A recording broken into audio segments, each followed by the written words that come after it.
All right, we are in Matthew chapter 15. Matthew 15. And we pick up today in verse 21. And again, just kind of Jesus' ministry has been going. It's been growing. His popularity is increasing. And because of that, as we've talked a lot, even last week, the enemy coming against him, the religious leaders seeing him as a threat and dealing with that. So that's where we find ourselves now, because Jesus is actually going to leave the Galilee area in our time today. The majority of Jesus' ministry takes place in the Galilee region, around the Sea of Galilee. As a matter of fact, I think I've mentioned this before. If you go on a tour to Israel, one of the things that you do is we go out on a boat into the middle of the Sea of Galilee, and it's one of the most powerful teaching moments that we have there, because Jesus, so many things happened right there. But to be able to stand on the boat, and our guide will say, point your finger here at that landmark, and point your finger over here at that landmark, and over 60% of the Gospels take place between your fingers, just in this little region right along the banks of the Sea of Galilee. And then so the majority takes place there. Then a lot takes place in Jerusalem, obviously, and the area in between. But we're going to see today that Jesus travels outside of there, and for a very specific reason. So let's pick up today verse 21, Matthew chapter 15. Jesus went away from there and withdrew into the district of Tyre and Sidon. And a Canaanite woman from that region came out and began to cry out, saying, "Have mercy on me, Lord, Son of David. My daughter is cruelly demon-possessed." But he did not answer her a word. And his disciples came and implored him, saying, "Send her away, because she keeps shouting at us." But he answered and said, "I was sent only to the lost sheep of the house of Israel." But she came and began to bow down before him, saying, "Lord, help me." And he answered and he said, "It is not good to take the children's bread and throw it to the dogs." But she said, "Yes, Lord, but even the dogs feed on the crumbs which fall from their master's table." Then Jesus said to her, "O woman, your faith is great. It shall be done for you as you wish." And her daughter was healed at once. Jesus leaves the Galilee region and he heads about 35 miles or so from Capernaum up to this region that Matthew tells us, the region of Tyre and Sidon. These were two port cities on the Mediterranean Sea. And we see from Mark's gospel, it's interesting, it tells us that Jesus actually went into a home while he was there, and he was trying not to be noticed. His intention, it seems like externally, was to maybe go and get some rest. And it's a beautiful place to go and get some rest, right on the Mediterranean, getting away from everything that's been going on.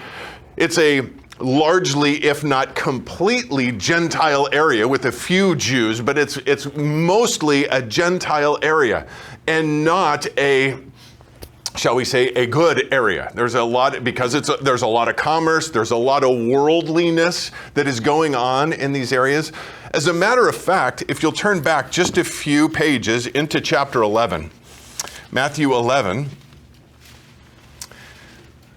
verse 21, if you'll remember, Jesus was saying this, we looked at this a few weeks ago. He says, "Woe to you, Chorazin! Woe to you, Bethsaida!" These are little towns that are right in that area where Jesus was doing the majority of his ministry, right on the Sea of Galilee.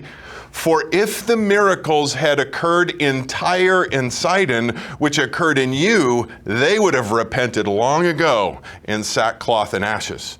Jesus uses Tyre and Sidon to drive home a point with these smaller groups, these areas that he's been ministering in, saying, if that heathen, pagan cities of Tyre and Sidon would have witnessed what you have, they would have repented by now.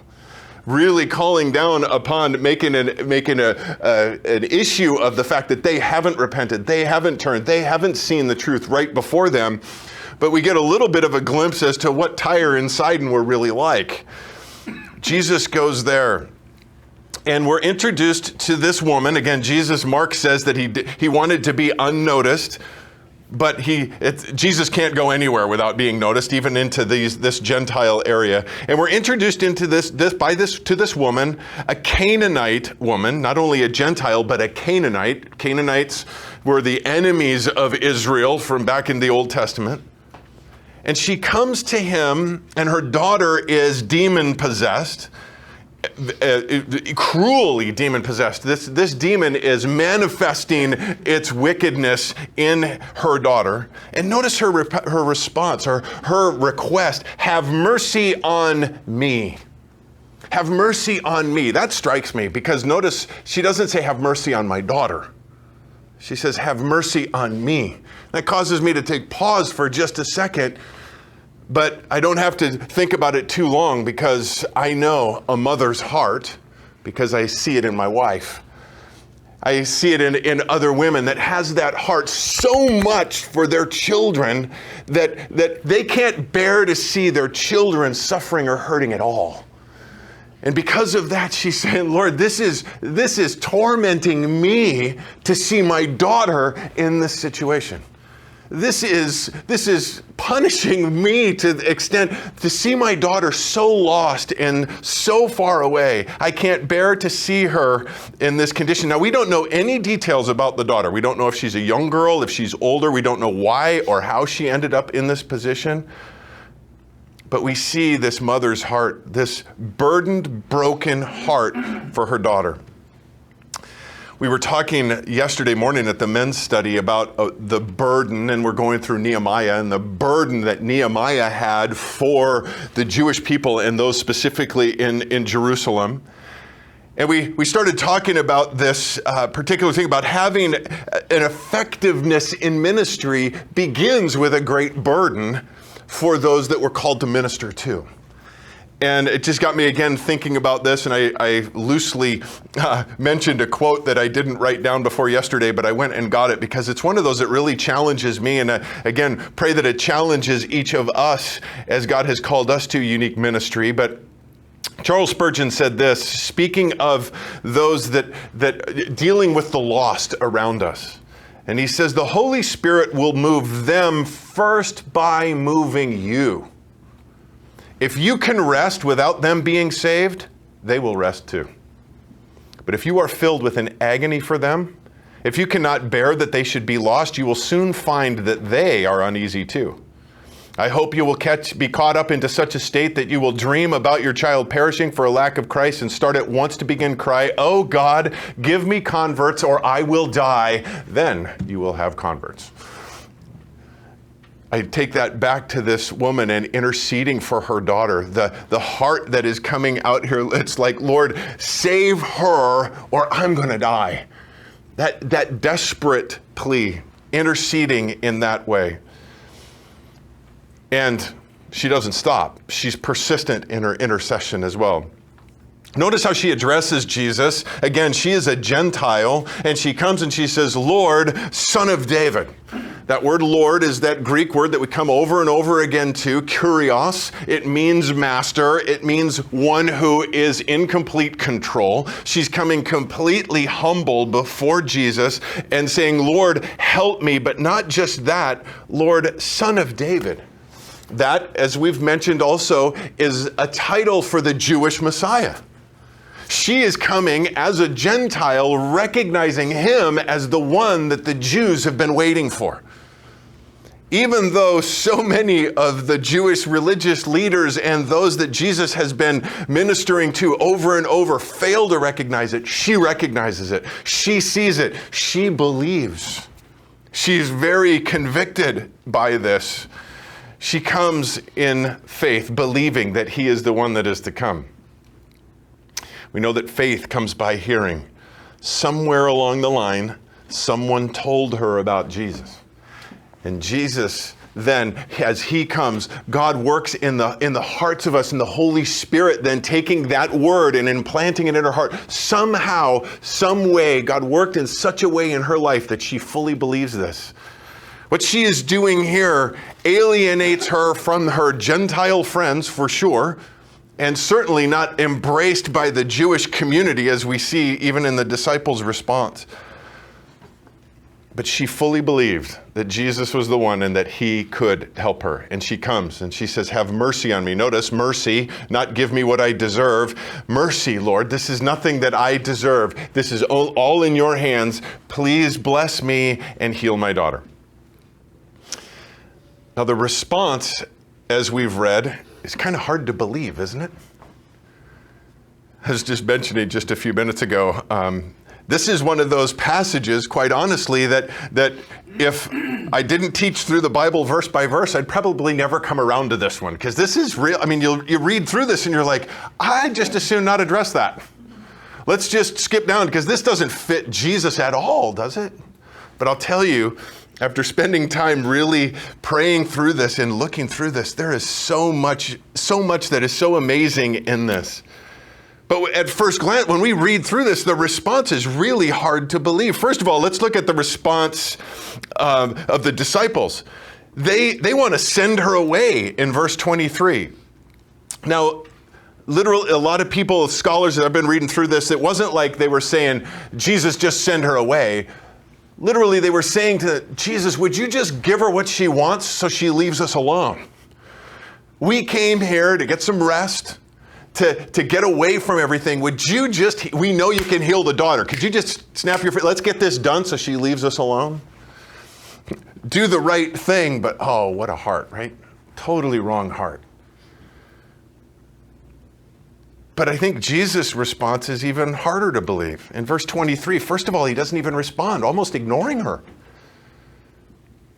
In verse 24, he references her as almost, I came to work and to help and to bless certain people, and she doesn't fit into that group.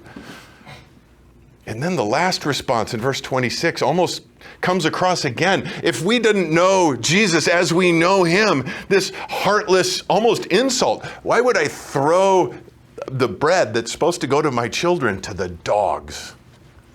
Can you imagine the headlines today? Can you imagine how CNN and MSNBC and Fox and everybody would plaster that headline all over? You know, supposed religious man that loves everybody calls woman dog, you know. Before we look at that in greater detail, let's look at her reaction to the responses first, because I think we have a lot that we can learn from that. First of all, her reaction to Jesus' response, first of all, again, his silence. Jesus doesn't respond at all. And again, she comes with the request, Lord, have mercy on me. My daughter is cruelly demon-possessed. And he just ignores her. So what does she do? She keeps asking. She keeps coming to the point where the disciples are like, Lord, would you please just take care of what she wants so she leaves us alone? She keeps coming again and again, crying out even the louder, saying, Lord, help me. Now, silence when we're in prayer can mean one of several things. First of all, if there's sin in our life, the Bible is clear. God is not going to bless us if there's ongoing sin in our life because he loves us too much to do that. If there's ongoing sin in our life and we're doing things that are outside of his will and we're asking him then to bless us, what kind of parent would reward bad behavior? So there's going to be times of silence, and when there are, we need to go before God and say, Lord, is there some sin in my life that I'm not seeing or that I'm hardening my heart against? So if there's sin, repent.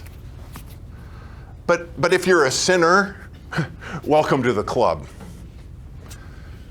It's not pushing that aside, again, dealing with sin in our life. But the enemy oftentimes will, and other Christians will say, well, it's because of this or because your life is there or whatever, and that's why. Deal with the sin, but guys, God deals with sinners all the time. Praise the Lord. I think too many times we get frustrated and we give up way too early when we're not hearing anything, when we feel like God is being silent. We give up too soon and we miss the blessing that he desires to give to us. There is a reason for the silence always. There is a reason for God's reaction to every prayer, to every situation, every time.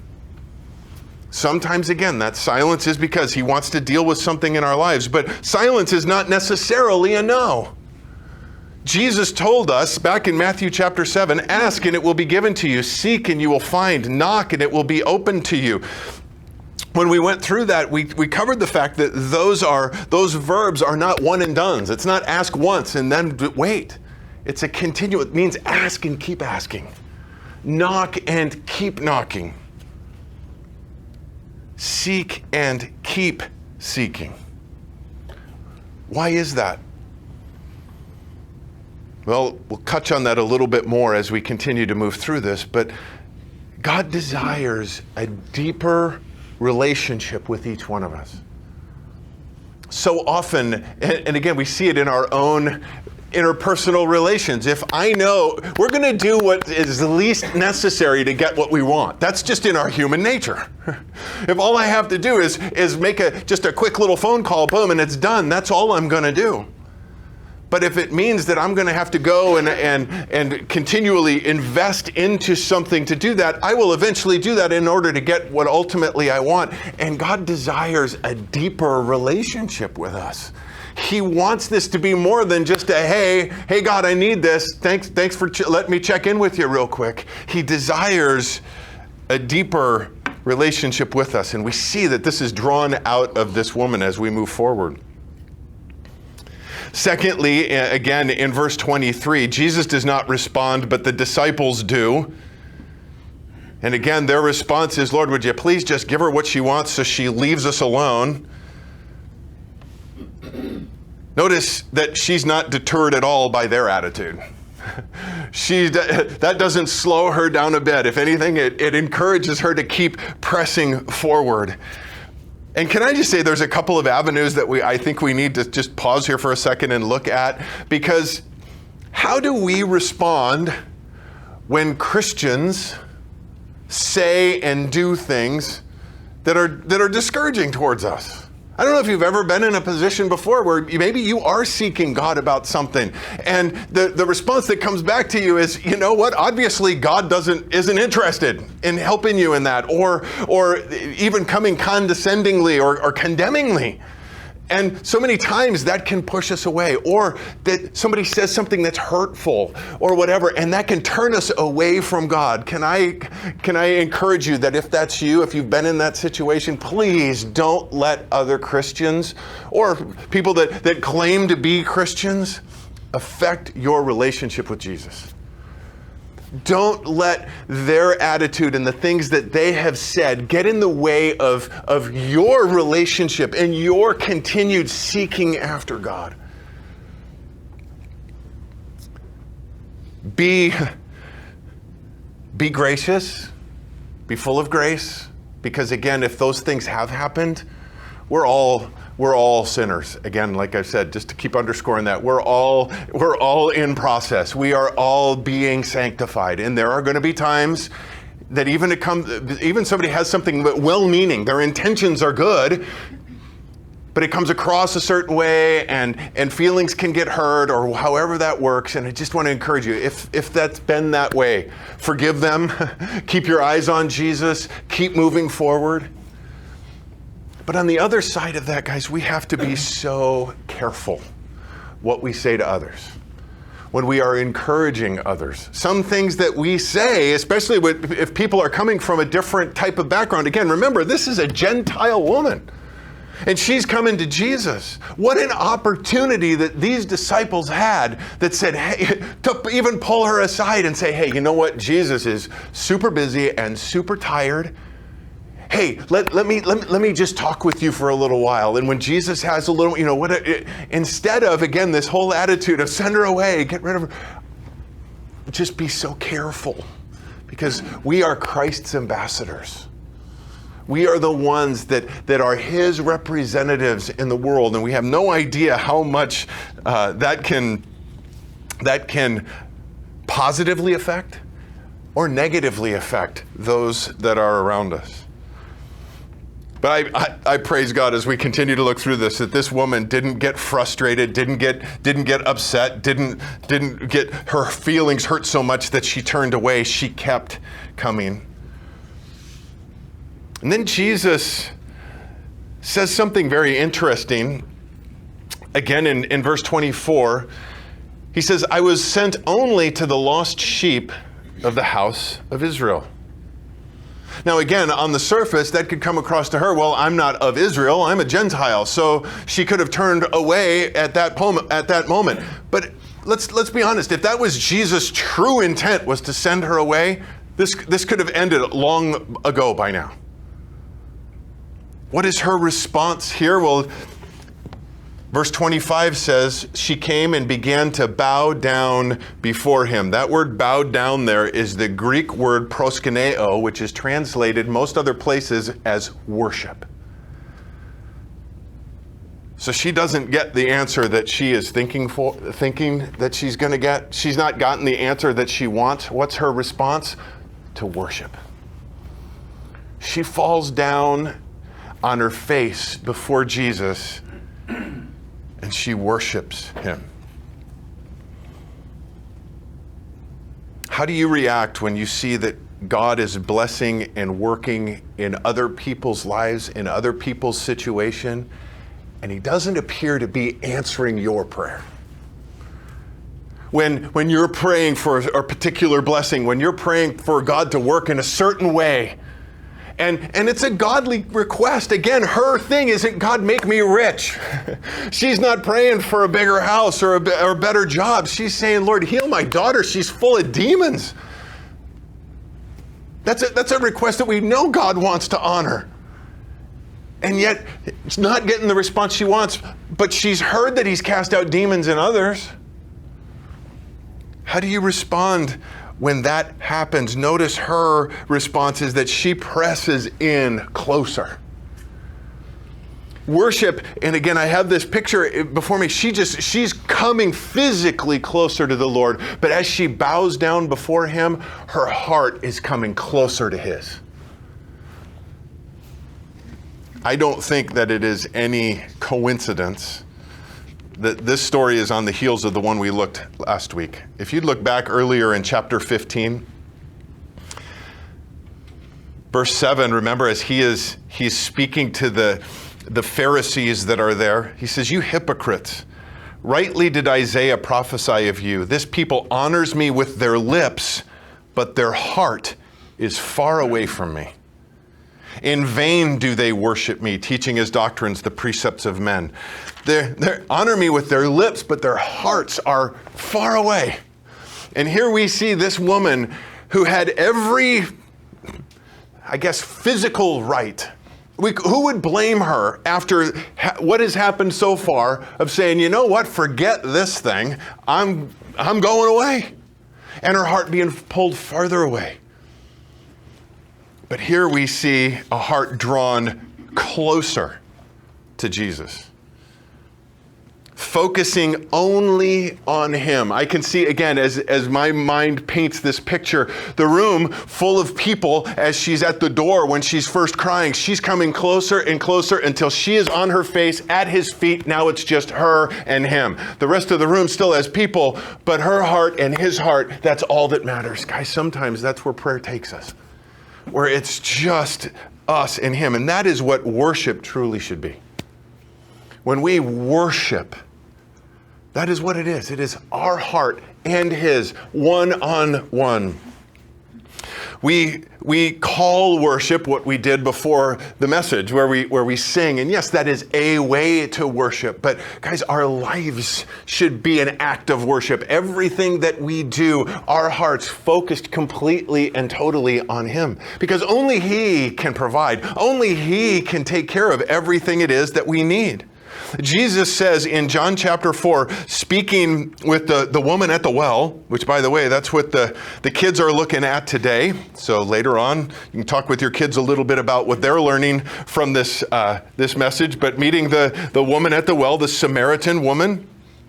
And he says, but an hour is coming and now is, when the true worshipers will worship the Father in spirit and truth. The question came to Jesus is, where physically should we worship? Where physically is the right place to worship? And Jesus said, it's not about a physical location.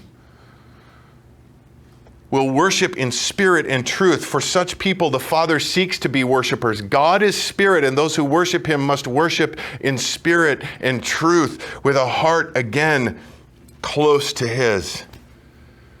And we see that from that worship pours out the next request of hers in verse 25, Lord, help me.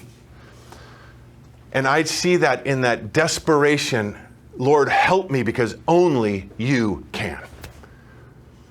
I have nowhere else to go.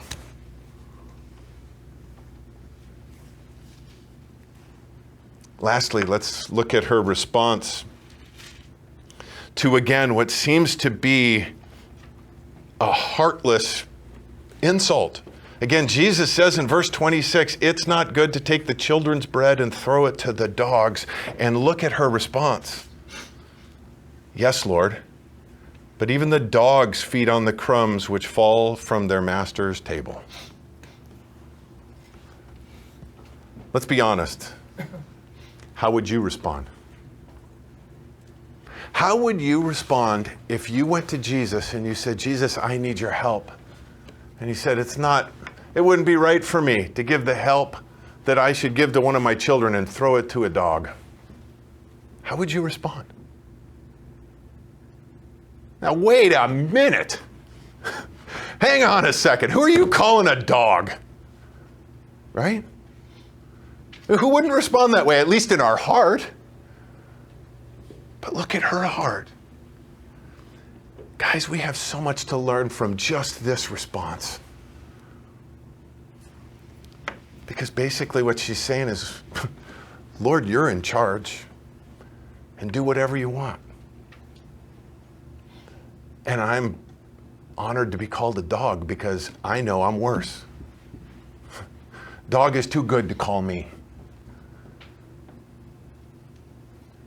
And even going with that is, and Lord, I know you love dogs too.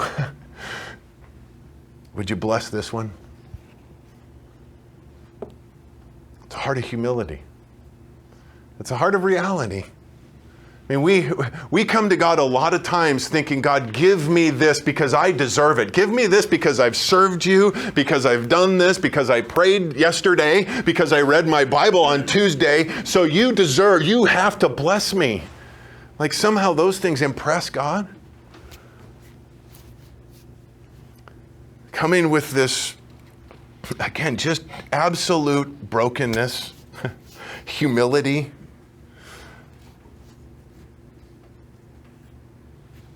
A lot to learn from this Canaanite woman.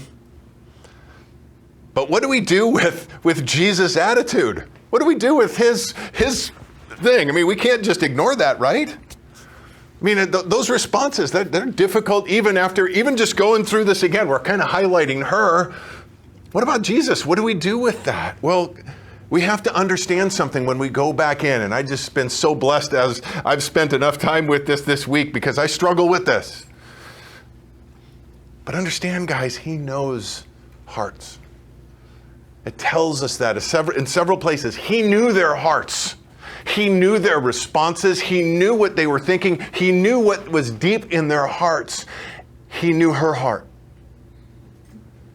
He knows our heart. And I'm blessed by the fact that he did what he did here because it drew her heart out right into the open so that we can all see it. Can you imagine if he would have just healed her daughter and sent her away? We wouldn't have had any chance to look at the faith of this woman as God brought it out right in front of everybody. Honestly, I don't think I probably have to convince you of anything. Do you think it broke Jesus' heart to say some of those things? I mean, it had to hurt him to say that. This is a dear child to him.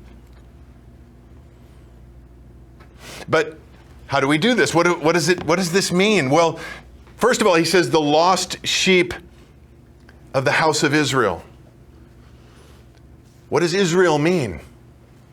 What is that? What do we look at with that? Well, turn with me, if you would, all the way back to Genesis. Keep your finger here in Matthew. We'll be back. But Genesis chapter 32.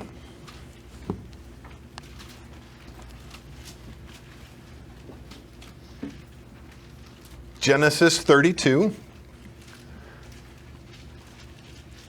And beginning in verse 24, it says, when Jacob was left alone, Jacob, his brother Esau, he's already found out Esau is coming to meet him, so he's set his family, he's done all of these things, all of these gimmicks, like Jacob kind of does, to try to get everything to work out the way that he's hoping it does. So he's sent all of these things, getting ready for Esau, and he's thinking Esau is coming and it's going to be a battle. Rightly so, but that's what he's anticipating. So this is the night before that. So, verse 24, then Jacob was left alone, and a man wrestled with him until daybreak. When he saw that he had not prevailed against him, he touched the socket of his thigh, so that the socket of Jacob's thigh was dislocated while he wrestled with him. Then he said, let me go, for the dawn is breaking.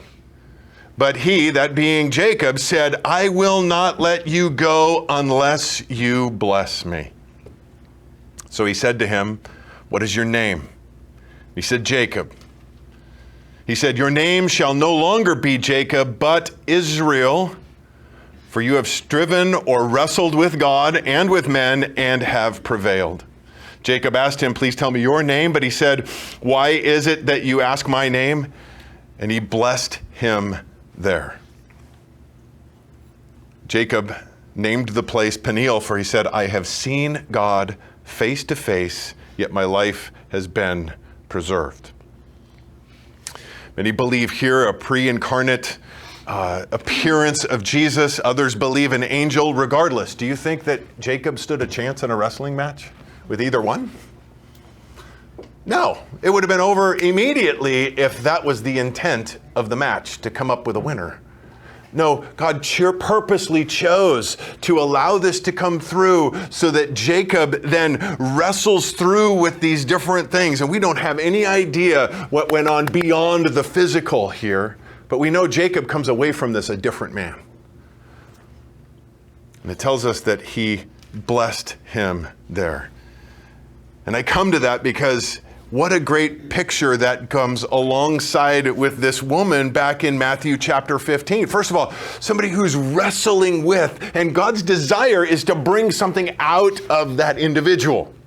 It's not okay, we're going to arm wrestle and whoever wins, that settles it. No, Jesus knew all along what he intended to do with this woman.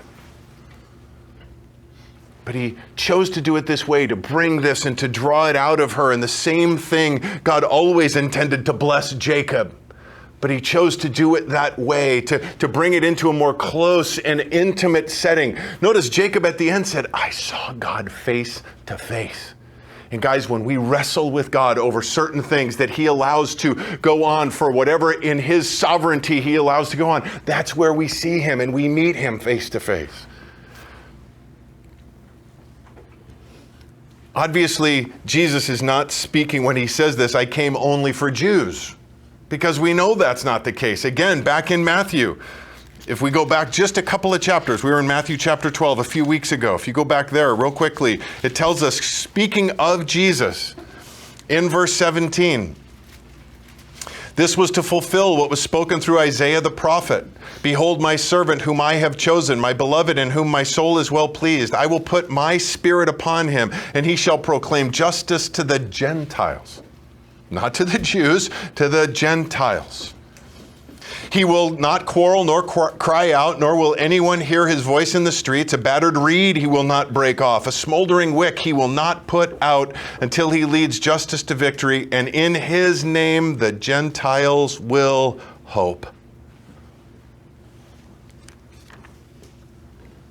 Paul addresses this in Romans chapters 9 through 11, dealing with the whole idea that when he's speaking of Israel, it's not everybody who is born a Jew is of Israel. He's talking about spiritual Israel. Yes, there is absolutely promises that God is going to fulfill for the Jewish people.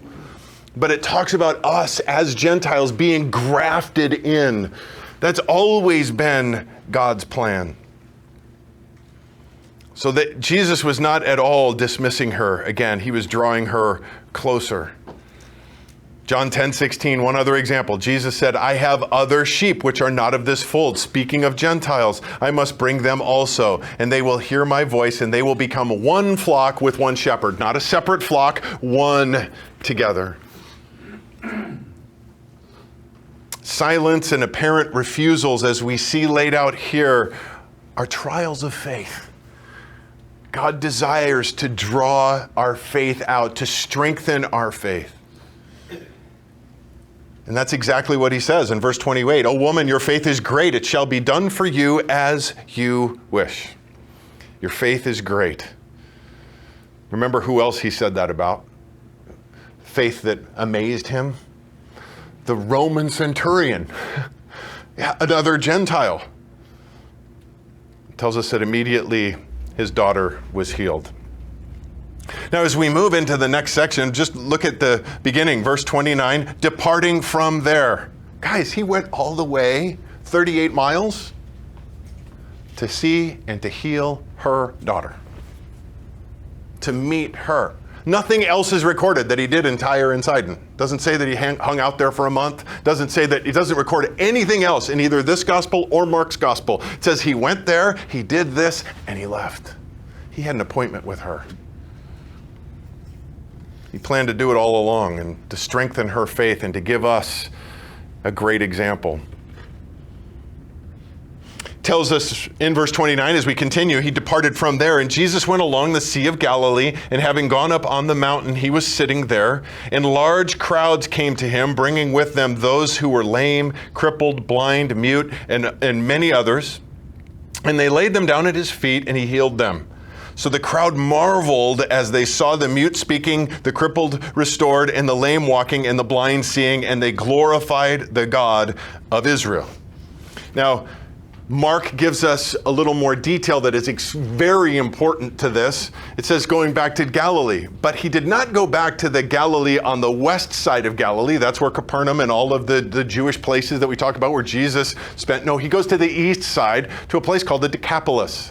And those were 10 Greek cities. They were 10 cities that were full of Gentiles over there. And the last time that we visited, Jesus went over there, that's recorded in Matthew, that we went with him across over there, is when he healed the demoniac, the one that had so many demons inside of him. He said, for we are legion, for we are many, cast the demons into the herd of pigs, ran down and into the Sea of Galilee. That's the last recorded time that Jesus was over in this region. He comes back here now, and notice what it says. There are multitudes of people coming out to see him.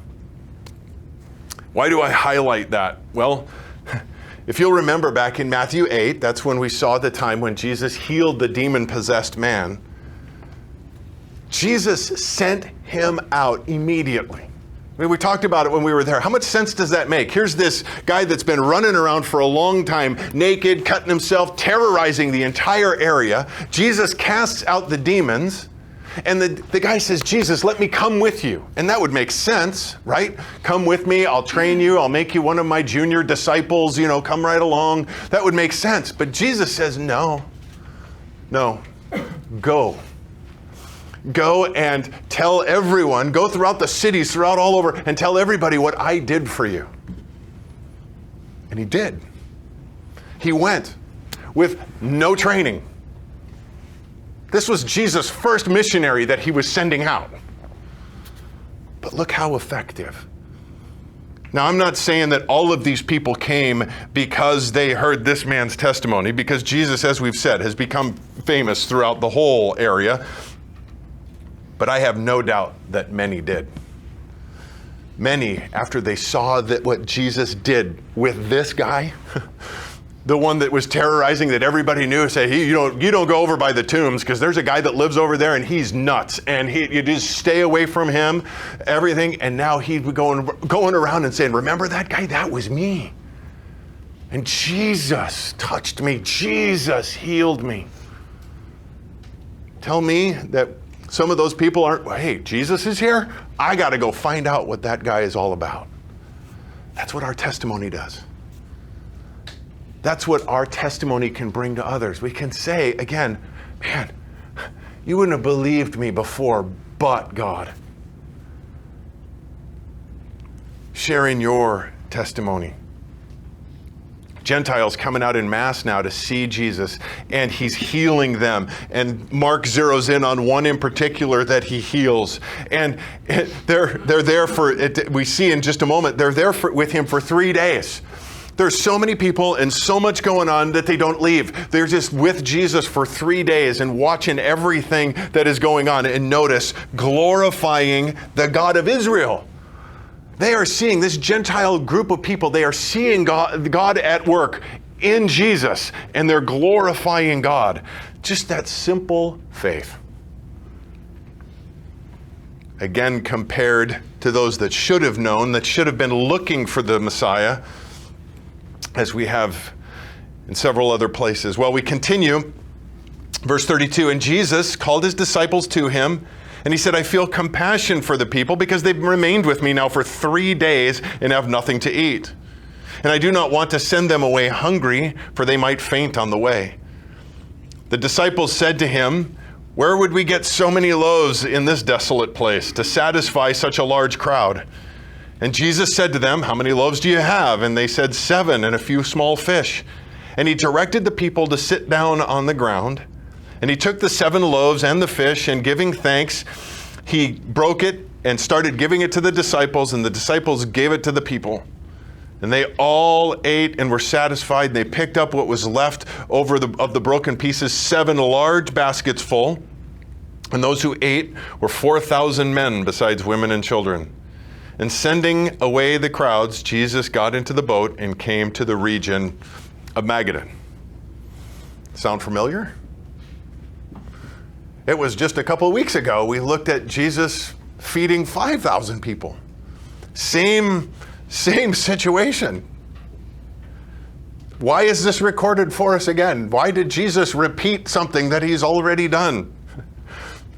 Well, I don't know about you, but when we read that first part, verse 33, the disciples said, where are we going to get so many loaves in this desolate place to satisfy such a large crowd?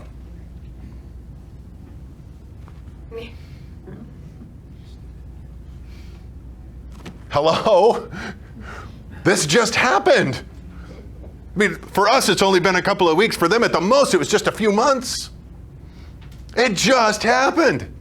Large crowd of people, only a little bit of food. What are we going to do? There is nowhere around here we can buy enough bread. Do you think they really forgot? Well, some commentators, some scholars actually believe that this is a repetition of the same one because they said nobody can be that stupid. Nobody could possibly have seen that happen and then have this happen.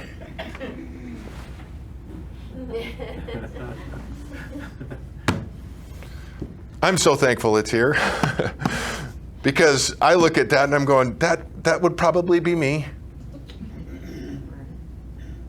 Maybe not because I totally forgot that, but I put God in my little box. Yeah, he did it there. He did it then. But now is different. Somehow I doubt God because something's just a little different. I mean, there are enough, there's similarities for sure, but there are enough differences that we can know for certain these are two different things. First of all, again, one took place on the Jewish side of the lake. The other took place on the Gentile side of the lake. 5,000 people, 4,000 people, even down to the baskets afterwards. The baskets that they used in the first one are small little like lunch pail baskets that were typical to the Jewish culture. They had a small opening for to keep things pure, that type of thing. And here, the baskets that they're talking about now are huge baskets. It's the same basket that they use in the terminology that they used to lower Paul out of the city in the book of Acts. So we're not talking about a little lunch pail. We're talking about a big basket. So enough differences so that we can know this isn't the same story. So why would they? Again, maybe just again thinking Jesus isn't going to do it again. Maybe, again, these are Gentiles still dealing with that, struggling through that. Last time, remember, at the end of it, they wanted to make him king. Maybe they're thinking, okay, wait a second, Jesus isn't going to do that because last time they wanted to make him king and he doesn't want that, so he's not going to do that. Can I just give you guys a big hint that I need to remind myself of all the time? Don't think for God. He's way smarter than we are. He's got a way better plan than we do. And so many times I know I limit him because I think that he wouldn't do that. I think that he won't act that way in this situation because, and I can come up with a whole big long list of things, and I could just see him as up there going, okay, when you get done with your list, let me know because I'm ready to work.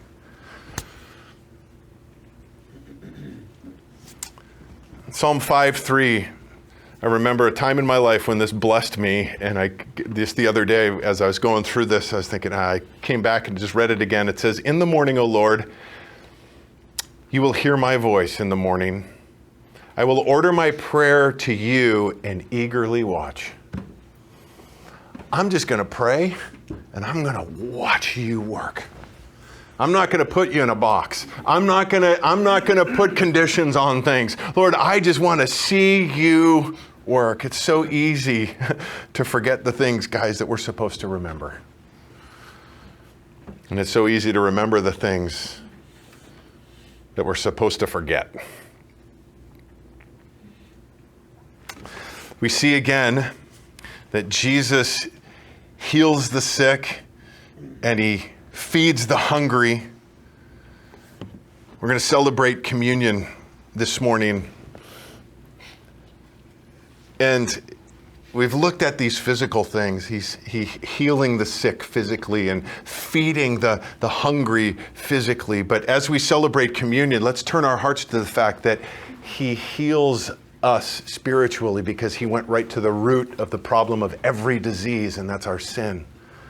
When he went to the cross and he suffered and died in our place and he bled out his perfect love out on the ground for you and me, he paid the price in full for our sin, dealing with the root cause of every disease.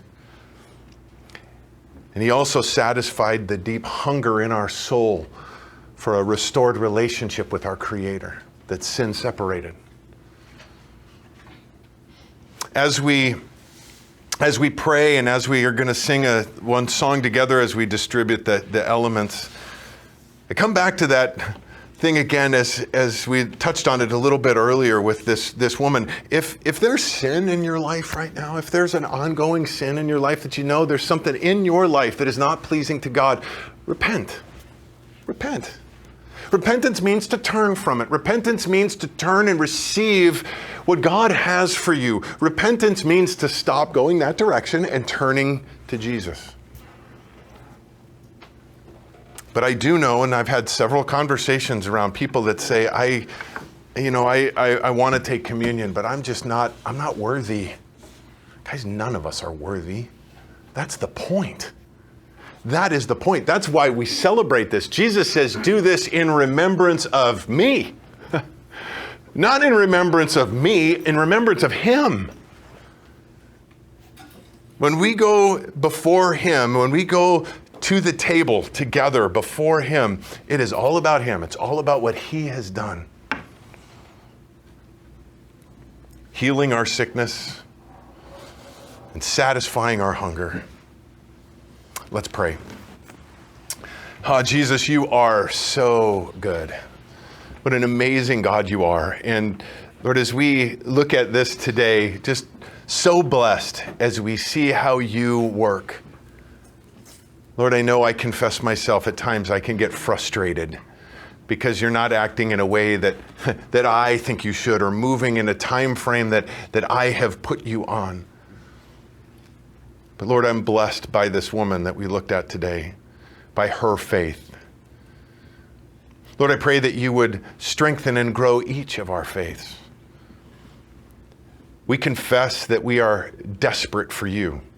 We know that you are the only one who can save. You are the only one who can change and affect our situation in a way that blesses us and glorifies you. So Lord, would you have your way in us? And Lord, give us patience in the situations, in the trials that you allow to come our way. Lord, keep our eyes focused on you. In those times when you appear silent, Lord, give us perseverance to keep asking and seeking and knocking. When we don't get the answer that we're specifically looking for, Lord, draw us close to you in that beautiful act of worship that we saw today. Lord, have your way in us. Lord, we thank you for the gift that you've given to us and the forgiveness of our sins and the eternal life that you purchased for us as we celebrate communion together today. Have your way in our hearts in Jesus' name. Amen.